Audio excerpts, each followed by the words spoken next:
So with that being said, we look over to our Storm here, who had been on a solid run this past week.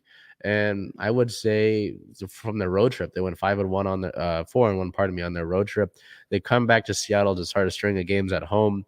And it was a mixed bag this past week. It was a mixed bag. On the 23rd versus the Washington Mystics, the Storm would win 85-71, playing a really talented roster. Seattle was able to get things going. Player of the game guard Jewel Lloyd going 22 points, 3 assists, 3 rebounds, and a 25 plus minus. So Jewel not only adding 22 points, but having a great impact defensively as well. And then on the 25th versus the Sparks are a struggling team. So coming off of a pretty solid win against the Mystics, a team that has versatility at their 1 through 5 positions, you'd think that they would take care of a struggling team like the Sparks. On the 25th, they lost that game, as you can see, 85-77. Player of the game forward, Brianna Stewart. So Stewie still poured in 28 points, 7 rebounds, 5 assists, and 2 blocks. But overall, this was a tough game for Seattle. They came out and they looked like the Seattle Storm that I had seen for years. Great three-point shooting, running in transition, pushing the pace, playing great defense, all of that in the first quarter. And then for the rest of the game, kind of couldn't find their shot. Coach Quinn said there was bad shot selection in the fourth quarter. So that was a disappointing one to see for this Storm team, especially considering that one, it's Sue Bird's final season, but also the fact that you want to go into the All-Star break hopefully in good form. And it's better that this loss is now as opposed to later in the season, because you want to find your form later in the season, obviously, and you want to be that team that goes into the postseason hot. So frustrating for sure, but better that happened now as opposed to later on. In terms of injury-related news, we only have injury reports for you for those 2 games. For both matches, the one against the Mystics and the one against the Sparks, Mercedes Russell is still out.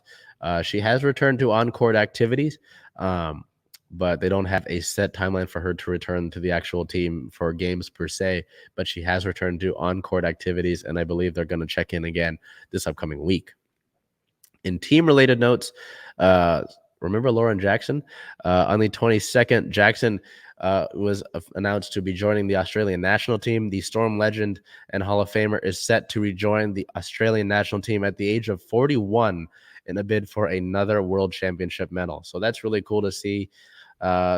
Lauren Jackson still doing things in the basketball world. I know that it was kind of a surprise to many that she was going to be playing pro ball once again when that was announced a few months ago. But to see her at the national level now is pretty impressive. On the 23rd, it was announced that in addition to them being to Stewie being announced as an all-star starter, both Sue Bird and Brianna Stewart were named All-Star Game co-captains. They will join Las Vegas's Asia Wilson and Minnesota's Sylvia Fowles as co-captains of the WNBA All-Star Game upcoming in the next few weeks. And then on the 25th, this one is a little bit interesting. On the 25th, it was announced that the Storm are rumored to sign Tina Charles. Pardon me. So this was a move that, before we get into it, this was a move that I was hoping that the Storm would make this past offseason because, well, one, Charles rebounds really well, and that's something that Seattle needed and still needs as apparent this past season so far that they've been playing. But one, she's a big that can stretch the floor. So you get a stretch 5, and it helps for a team that shoots a bunch of threes anyway. See my point? The Mercury and Charles came to what they announced officially as a contract divorce, which I've never seen before in my life. When Charles made it apparent that she did not see herself winning a title in Phoenix, and she wanted to go somewhere where she could do that. So the 8-time All-Star is expected to join Seattle once she has cleared waivers, which she has. The Mercury bought out her contract, as I mentioned, because they did not think that she could win a title. So there's nothing official on this as of this current moment. We are on the 27th. That was announced a few days ago, the day of the Sparks game. Percy Allen with the Seattle Times asked Noelle Quinn about this, if she had any news to report, if she had any conversations with Tina. And of course, she was mum about it. But that would be really big for Seattle, especially considering the fact that with these recurring headaches, it's unsure currently if if Mercedes Russell will be able to be consistently there with the team.